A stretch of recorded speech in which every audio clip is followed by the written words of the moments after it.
Hello everyone, मेरा नाम है अनमोल निधि और मेरे चैनल अनु एजुकेशन में आपका स्वागत है। आज हम पढ़ेंगे अगस्त कॉम्ट का 3 स्तरों का नियम। ठीक है, लॉ ऑफ 3 स्टेजेस। इससे पहले हम इसकी फर्स्ट वीडियो में अगस्त कॉम्ट के बारे में थोड़ा सा देख चुके हैं, बैकग्राउंड उनका क्या रहा है। ठीक है, आज हम उनका लॉ ऑफ 3 स्टेजेस के बारे में डिस्कस करेंगे। ठीक है, चलिए चलते हैं अपनी नेक्स्ट स्लाइड की तरफ। जैसा कि हम देख सकते हैं कि अगस्त कॉम्ट ने मानव के बौद्धिक विकास या चिंतन की 3 अवस्थाएं बताई थीं। ठीक है, पहला उन्होंने इसको नाम दिया था धार्मिक स्तर।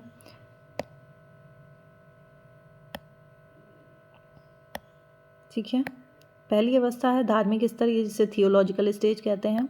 दूसरा स्तर है तात्विक स्तर, मेटाफिजिकल स्टेज। और तीसरा है प्रत्यक्षवादी स्तर या वैज्ञानिक स्तर भी कहते हैं, या फिर पॉजिटिव स्टेज। ठीक है, कॉम्ट ने कहा है कि जो हमारे सभी विचार हैं और ज्ञान की प्रत्येक शाखा है वो 3 विभिन्न सैद्धांतिक स्तरों से होकर गुजरती है। ठीक है, इसको डिटेल में डिस्कस करते हैं। जैसा कि आप देख सकते हैं लॉ ऑफ 3 स्टेजेस, जिसमें पहली स्टेज है थियोलॉजिकल स्टेज यानी कि धार्मिक स्तर, जिसको नाम दिया गया है। ठीक है, लिख लेते हैं हम चाहे तो। धार्मिक स्तर या इसको रिलीजियस स्टेज भी बोलते हैं। ठीक है, रिलीजियस स्टेज, धार्मिक स्तर हिंदी में कहेंगे। सेकंड स्टेज उन्होंने बताया जब व्यक्ति के ज्ञान में थोड़ा और विकास होता है, तो दूसरी स्टेज आती है मेटाफिजिकल स्टेज। ठीक है, मेटाफिजिकल स्टेज या फिर एब्स्ट्रैक्ट भी बोलते हैं, एब्स्ट्रैक्ट स्टेज भी बोल सकते हैं इसे। ओके, और हिंदी में से कहते हैं तात्विक स्तर। थर्ड स्टेज व्यक्ति के ज्ञान की जब और ज़्यादा उसमें ज्ञान का विकास हो जाता है, सोसाइटी इवॉल्व हो जाती है। तीसरी स्टेज आती है पॉजिटिव स्टेज या जिसे साइंटिफिक स्टेज बोल सकते हैं। ठीक है, और हिंदी में से कहते हैं प्रत्यक्षवाद। इस तरीके से कॉम्ट ने मानव के बौद्धिक विकास के 3 स्तर बताए हैं या 3 स्टेजेस बताई हैं। धार्मिक स्तर, दूसरा तात्विक स्तर, तीसरा प्रत्यक्षवाद। अब इसमें इन्होंने जो रिलीजियस स्टेज के भी 3 स्तर बताए हैं। ठीक है, जैसा आप देख सकते हैं ये जो रिलीजियस स्टेज है या थियोलॉजिकल स्टेज है, इसके भी 3 सब स्टेजेस बताई हैं, जिसमें पहला है फेटिसिज्म यानी कि जिसको हम कहते हैं जीवित सत्तावाद या फिर प्रेतवाद। ठीक है, जीवित सत्तावाद या फिर प्रेतवाद। दूसरी स्टेज है पॉलिथिज्म, जिसे हम कहते हैं बहुदेववाद। और तीसरी स्टेज बताई है मोनोथिज्म यानी कि एकेश्वरवाद। ओके, तो 3 स्टेजेस हो गई, और 3 स्टेजेस में जो धार्मिक स्तर है उसकी भी 3 सब स्टेजेस हैं, उनके बारे में बताया है। ओके, अब देखते हैं ये 3 स्तर क्या हैं, कॉम्ट ने कहाँ पे इनके बारे में बात करी थी। जो कॉम्ट ने हमने देखा था कि कॉम्ट जब लेक्चर्स लेते थे अपने, है ना, वो लेक्चर्स डिलीवर करते थे काफ़ी सारे लोगों के साथ में, डिस्कशन होता था उनका। ठीक है, उनको लेक्चर्स प्रोवाइड करते थे, तो उनके जो लेक्चर्स का कंपाइलेशन है वो उनकी एक बुक है, उसमें किया गया है सारा, मतलब उनके सारे लेक्चर्स को कंबाइन करके एक बुक बना दी गई है। ठीक है, जिसका नाम है कोर्स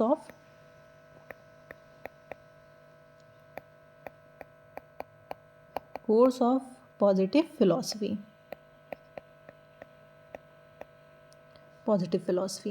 ठीक है, इस बुक में ही इनका जो लॉ ऑफ 3 स्टेजेस है वो दिया गया है। ठीक है, अब ये लॉ ऑफ 3 स्टेजेस है क्या, ये सामाजिक परिवर्तन के बारे में है, कह सकते हैं कि समाज में जैसे जैसे परिवर्तन हुआ है उसकी 3 स्टेजेस बताई हैं। जैसे कि अगर हम एक ग्राफ बना लें ऐसे, ठीक है, मान लीजिए पहले हमारी सोसाइटी इस जगह पे थी, यहाँ इस पॉइंट से स्टार्ट होके ये धीरे धीरे डेवलप हुई और यहाँ पे पहुँची। ठीक है, फिर यहाँ पे कहीं ना कहीं कोई बहुत बड़े चेंजेस आए होंगे सोसाइटी में। ठीक है, इसे ट्रांजिशन की स्टेज कह सकते हैं। फिर सोसाइटी में चेंज आने के बाद में फिर कुछ और आगे बढ़ी, डेवलप हुई सोसाइटी। तो ये जो पहली वाली स्टेज है, ठीक है, इसको नाम दिया गया है रिलीजियस स्टेज। जो हमने पहला स्तर पढ़ा है ना, धार्मिक स्तर, इसको हम वही स्तर बोलेंगे। अब धार्मिक स्तर धीरे धीरे बढ़ता गया, फिर यहाँ पे लोगों की जो सोचने की तरीका है है ना, वो थोड़ा बदला होगा, उनके विचारों में परिवर्तन आना शुरू हुआ होगा, सोसाइटी थोड़ा डेवलप हुई होगी। तो ये एक ट्रांजिशन की स्टेज है जिसमें तेज़ी से परिवर्तन आया होगा, और तेज़ी से परिवर्तन आने के बाद में समाज दूसरी फेज़ में या दूसरी स्टेज में आ गया, जिसको हमने नाम दिया है मेटाफिजिकल स्टेज। ठीक है, फिर सोसाइटी धीरे धीरे इवॉल्व होती चली गई, और फिर तीसरी स्टेज आएगी आपकी, जिसमें फिर बहुत ज़्यादा चेंजेस आएंगे, एक लार्ज स्केल चेंजेस आएंगे, और तीसरा स्तर आ जाएगा आपका, जिसको हमने नाम दिया है पॉजिटिव स्टेज। ठीक है, तो ये इस तरीके से सोसाइटी के डेवलपमेंट की, ह्यूमन माइंड के डेवलपमेंट की 3 स्टेजेस कॉम्प्ट ने बता दी हैं। इसमें से भी जो रिलीजियस स्टेज है इसको 3 सब स्टेजेस में बांटा है। यानी कि जो पहली वाली स्टेज है इसको हमने नाम दिया था फेटिसिज्म। ठीक है, ये फेटिसिज्म का टाइम है। दूसरी स्टेज उसको नाम दिया है उन्होंने पॉलिथिज्म, यानी कि बहुदेववाद। और ये जो तीसरी स्टेज है रिलीजियस स्टेज में ही, इसको नाम दिया है मोनोथिज्म। अभी हम देखते हैं कि ये क्या है। ठीक है, तो ये इस तरीके से अगर हम इस ग्राफ के थ्रू समझें तो ये पूरा है कॉम्ट का जो बौद्धिक विकास का सिद्धांत है वो। ठीक है, तो उन्होंने कहा था कि जो लॉ ऑफ स्टेजेस क्या है, केवल सोशल चेंज के बारे में है ना, यानी कि समाज में कैसे चेंजेस आए हैं, जो हम सक्सेसर ऑफ एप्स से मॉडर्न इंडस्ट्रियल सोसाइटी में आ गए हैं। कि हम कहाँ तो जंगलों में रहते थे, है ना, एक समय ऐसा था कि मनुष्य जंगलों में रहता है, एक आदिम जीवन व्यतीत कर रहा है। ठीक है, आदिम समाज था। धीरे धीरे सोसाइटी में चेंजेस आते चले गए, और प्रेजेंट टाइम में इंसान एक मॉडर्न इंडस्ट्रियल सोसाइटी में रह रहा है ना। यानी कि हम सक्सेसर ऑफ एप्स से प्रेजेंट टाइम में कहाँ पे आ गए हैं, to modern industrial society.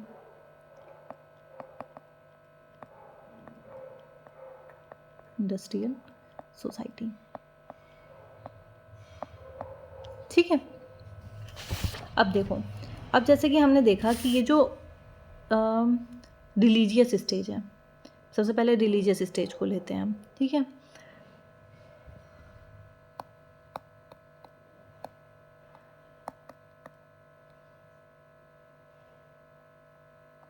Religious stage. ठीक है, अब हमने देखा इस रिलीजियस स्टेज को 3 सब पार्ट्स में डिवाइड किया गया है, 3 सब स्टेजेस में, जिसमें पहली है फेटिसिज्म।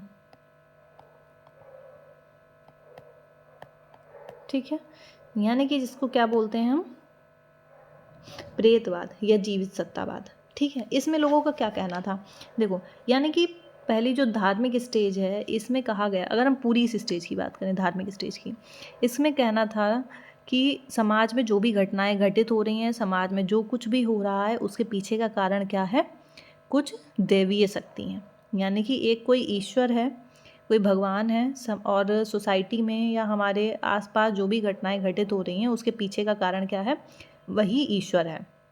ठीक है, अब सबसे पहले रिलीजियस स्टेज पूरी इस बारे में हो गई कि हाँ, चाहे बाढ़ आ रही है, आंधी आ रही है, तूफान आ रही है, वो ये नहीं देख रहे हैं कि इसके पीछे कुछ प्राकृतिक कारण हो सकते हैं, क्योंकि व्यक्ति के ज्ञान का विकास इतना ज़्यादा हुआ ही नहीं है। तो वो हर घटना के पीछे का कारण क्या मान रहा था, कि ऐसी कोई दैवीय शक्ति है जो कि ये घटनाएँ वो घटित करती हैं। ठीक है, हम कुछ ना कुछ ऐसी गलती कर देते हैं जिस कारण से वो हमें दंड स्वरूप आंधी आ जाती है, या फिर अकाल पड़ जाता है, या बहुत ज़्यादा बारिश हो जाती है।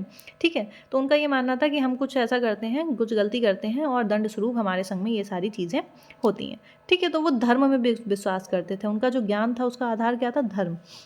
जिसमें से भी एक जो सब पार्ट है फेटिसिज्म में लोगों का क्या कहना था कि गॉड जो है वो हर एक वस्तु में है, चाहे वो पत्थर हो, नदी हो, पेड़ हो। ठीक है, यानी कि जो हम आदिम समुदाय देखते हैं ना, आदिम समाज की बात करते हैं, तो वो लोग पेड़ों की पूजा करते थे, पत्थरों की पूजा करते थे, नदी की पूजा करते थे। उनका ये कहना था कि भगवान हर जगह है। ठीक है, जो फेटिसिज्म है उसका क्या कहना है, या जो जीवित सत्तावाद है, इस विचारधारा का क्या मानना है कि God lies in all the immanent objects, यानी कि जितनी भी इमिनेंट ऑब्जेक्ट्स हैं उन सब में भगवान है। ठीक है, इन ऑल द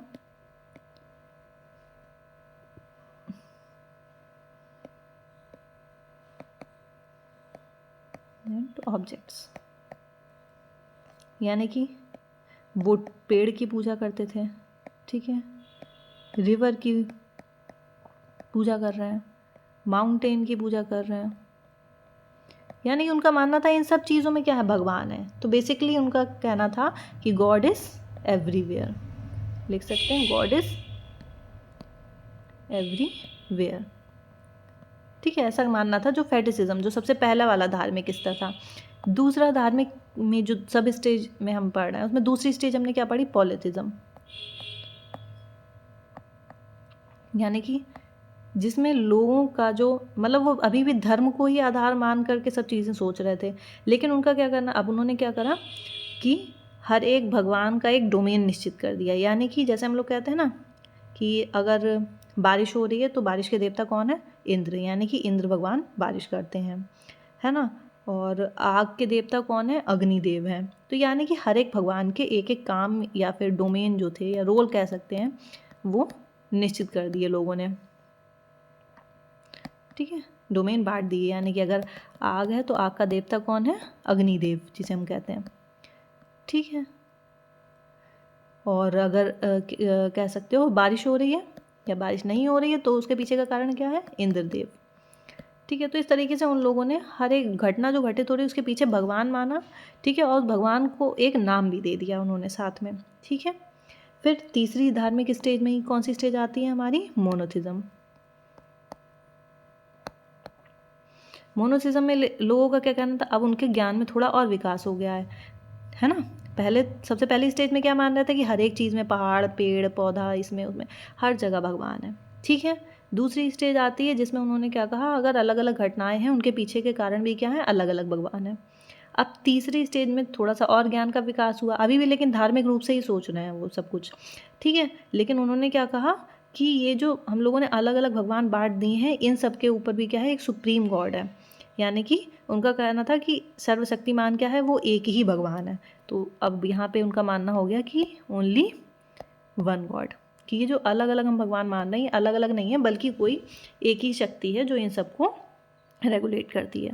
ठीक है, तो ये रिलीजियस स्टेज की ये 3 सब स्टेजेस हैं जिनमें लोगों का अलग अलग मानना था। अब फिर ट्रांजिशन की स्टेज आती है, यहाँ पे बहुत ज़्यादा अब्रप्ट चेंजेस आते हैं काफ़ी सारे। फिर सोसाइटी क्या होती है, इवॉल्व होती है। ओके, अच्छा, इनका ये भी कहना था कि ये जो एवोल्यूशन है, ठीक है, यानी कि ये जो चेंजेस हो रहे हैं वो केवल सोसाइटी में नहीं हो रहा है, बल्कि इसके साथ साथ ह्यूमन माइंड भी इवॉल्व हो रहा है। हमने पढ़ा है ना कि सामाजिक परिवर्तन या सामाजिक विकास का ही सिद्धांत नहीं है, बल्कि क्या है, व्यक्ति के या ह्यूमन के माइंड के डेवलपमेंट का, है ना। उसका जो माइंड है वो भी इवॉल्व हो रहा है, धीरे धीरे उसका भी विकास हो रहा है। ठीक है, पहला सिद्धांत जैसा कि लिखा हुआ है जो हम लोगों ने धार्मिक फर्स्ट स्टेज जो हमने पढ़ी है, धार्मिक या थियोलॉजिकल स्टेज, ठीक है, वही लिखा हुआ है जो मैंने बताया है आपको। इसमें लिखा है कि संसार की प्रत्येक वस्तु या प्रत्येक घटना के पीछे क्या माना है कि कोई भी दैवी या अलौकिक शक्ति काम कर रही है, और प्रत्येक घटना उसके कारण या परिणाम को ईश्वर अथवा अलौकिक शक्ति की इच्छा के रूप में देखता है। ठीक है, यानी कि चाहे बारिश हो रही है या बादल गरज रहे हैं, बिजली चमक रही है, रात या दिन का होना, वनस्पति का उगना, जन्म या मृत्यु, जो भी घटनाएं घटित हो रही हैं उसके पीछे का कारण क्या है, कोई अलौकिक शक्ति है। ठीक है, और इसी को इन्होंने 3 सब स्टेजेस में बांटा, जो हम लोगों ने 3 स्टेजेस अभी पढ़ी हैं। पहली स्टेज जीवित सत्तावाद या प्रेतवाद, फेटिसिज्म जिसे नाम दिया है, यानी कि व्यक्तियों का विश्वास होता था उसमें कि प्रत्येक जड़ या चेतन वस्तु में जीवन होता है, यानी कि पेड़ पौधों नदी पहाड़ हर एक चीज़ में क्या है, अलौकिक शक्ति का वास है। ठीक है, दूसरी स्टेज हमने पढ़ी उसी में जो रिलीजियस स्टेज थी या थियोलॉजिकल स्टेज थी, उसकी दूसरी स्टेज क्या थी, पॉलिटिज्म, है ना, जिसमें उन्होंने क्या बोला कि अतिवृष्टि अनावृष्टि के लिए कौन जिम्मेदार है, इंद्र, आंधी तूफान के लिए वायु देवता, निर्धनता और समृद्धि के लिए लक्ष्मी, यानी कि हर एक भगवान का क्या अलग अलग डोमेन निश्चित कर दिया, यानी कि बहुदेववाद, बहुत सारे देवता हैं इसमें, है ना, ये माना जाने लगा। फिर रिलीजियस स्टेज की तीसरी स्टेज आई जिसमें मोनोथिज्म, यानी कि एकेश्वरवाद, यानी कि ईश्वर अलग अलग नहीं है बल्कि कोई एक ही ईश्वर है जो सभी चीज़ों को रेगुलेट कर रहा है या संचालित कर रहा है, यानी कि सर्वशक्तिमान ईश्वर की अवधारणा लोगों के मन में आ गई। ठीक है, तो ये हमारी पहली स्टेज हो गई, रिलीजियस स्टेज। ठीक है, और रिलीजियस स्टेज की भी 3 सब स्टेजेस हमने पढ़ ली। उसके बाद में दूसरी स्टेज आ जाती है हमारी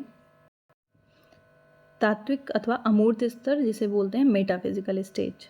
ठीक है, इसमें क्या कहना था, इस स्तर में तार्किकता के साथ कुछ अमूर्त शक्तियों के विश्वास का भी समावेश होने लगता है, यानी कि जो अभी तक सभी लोग अलौकिक शक्ति में विश्वास कर रहे थे, है ना, वो सोचते थे कि कोई दूसरे भगवान है जो दूसरी दुनिया में रह रहे हैं, एक दूसरा वर्ल्ड उन्होंने बना रखा था, है ना, और वो हमें जो है वो क्या बोलते हैं, जो अगर हम कुछ करते हैं तो वो हमें दंड देते हैं, ये बारिश करके, आंधी ला के, तूफान ला के, बिजली कड़का के, ठीक है। लेकिन जो दूसरी स्टेज आती है, यानी कि व्यक्ति के ज्ञान में थोड़ा सा विकास होता है, तो तार्किकता भी आती है थोड़ी सी, और उसके साथ साथ वो ये विश्वास करने लगता है कि ये शक्तियाँ जो है वो मूर्त नहीं है ना, यानी कि जो हम लोगों ने भगवान को एक ह्यूमन की तरह मान लिया था पहली वाली धार्मिक स्टेज में, उन्होंने कहा था ये ह्यूमन की तरह नहीं है, बल्कि ये कोई अमूर्त शक्तियाँ हैं, है ना, जो दिखाई नहीं देती हैं। अमूर्त मतलब जो देख नहीं सकते हम, ठीक है। तो ये विश्वास आ गया था लोगों में। अगर हम क्या कह सकते हो इसको दूसरे शब्दों में, कि व्यक्ति एक ओर जहाँ घटनाओं के कारण की खोज करना चाहता था, वहीं दूसरी ओर वह अलौकिक शक्तियों में विश्वास भी कर रहा था।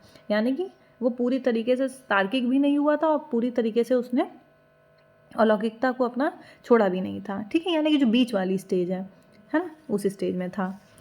यानी कि तात्विक स्तर पर ईश्वर को एक ऐसी अमूर्त शक्ति के रूप में देखा जाने लगता है जो सभी प्राणियों में विद्यमान है। ओके, फिर लास्ट स्टेज आती है प्रत्यक्षवादी स्टेज, या फिर वैज्ञानिक स्तर जिसे कहते हैं पॉजिटिव स्टेज, ठीक है। यह वह स्तर है जिसमें मनुष्य धार्मिक और काल्पनिक विचारों को छोड़कर केवल उन्हीं तथ्यों को वास्तविक मानता है जिन्हें प्रत्यक्ष रूप से देख सकता है। यानी कि अब व्यक्ति के ज्ञान का इतना विकास हो गया है कि वो धार्मिक आधार पर चीज़ों को नहीं सोच रहा है, यानी घटनाओं के घटित होने का कारण धर्म के आधार पर नहीं जान रहा है, ना ही वो काल्पनिक जो है विचार बना रहा है अपने, बल्कि वो वास्तविकता को जानने की कोशिश करता है कि अगर जो है कोई भी घटना घटित हो रही है सोसाइटी में, तो उसके पीछे का कारण रियल में क्या है, यानी कि तर्क के आधार पर वो उसकी विवेचना करता है, ठीक है। यानी कि कोई भी घटना घटित हो रही है तो वो ये देखेगा, उसका अवलोकन करेगा, परीक्षण करेगा, वर्गीकरण, ठीक है, निरीक्षण, परीक्षण, सबके आधार पर फिर वो ये निष्कर्ष निकालेगा कि ये घटना घटित हुई है तो क्यों हुई है ना। बारिश हो रही है तो उसका कारण क्या है कि हाँ, नीचे से पानी भाप बन के ऊपर गया होगा, बादल बने हैं, आपस में टकराए हों, बारिश हुई है, ठीक है ना। तो वो ये रीज़न बताएगा, ना कि वो ये रीज़न बताएगा कि इंद्रदेव हैं और इंद्रदेव ने बारिश करी है, ठीक है। यानी कि जो वैज्ञानिक स्तर है उसमें लोग साइंटिफिक रूप से सोचना स्टार्ट करते हैं और वो घटनाओं को धर्म के आधार पर या काल्पनिक आधार पर देखना छोड़ देते हैं, ठीक है। तो इस तरीके से ये 3 स्टेजेस बताई हैं कॉम्ट ने व्यक्ति के ज्ञान की, है ना, यानी कि उसका बौद्धिक विकास कैसे कैसे हुआ। पहले वो धार्मिक रूप से सोच रहा था, फिर उसने तात्विक रूप से सोचना किया, और फाइनली उसने यानी कि व्यक्ति ने वैज्ञानिक रूप से सोचना शुरू कर दिया, ठीक है। तो ये व्यक्ति के ज्ञान का क्या हो रहा है, विकास हुआ है, ह्यूमन माइंड का एवोल्यूशन हुआ है ना। सोसाइटी इवॉल्व हुई है और साथ साथ ह्यूमन माइंड भी इवॉल्व हुआ है, ठीक है। आई होप क्लियर हुआ होगा, और कोई भी डाउट है तो मुझे कमेंट्स करके बताओ, ठीक है। और इसके अलावा और किसी भी टॉपिक पे वीडियो चाहिए तो वो बता सकते हो, है ना। और इसमें अगर कुछ नहीं समझ में आता है तो क्लियरली मुझसे पूछो, I will explain. Okay, I hope समझ में आया होगा, एंड थैंक यू। उसमें कुछ और टॉपिक्स हैं, उसको अपने आप पढ़ना, नहीं आता है फिर मुझे बताना, ठीक है। Okay, and God bless you.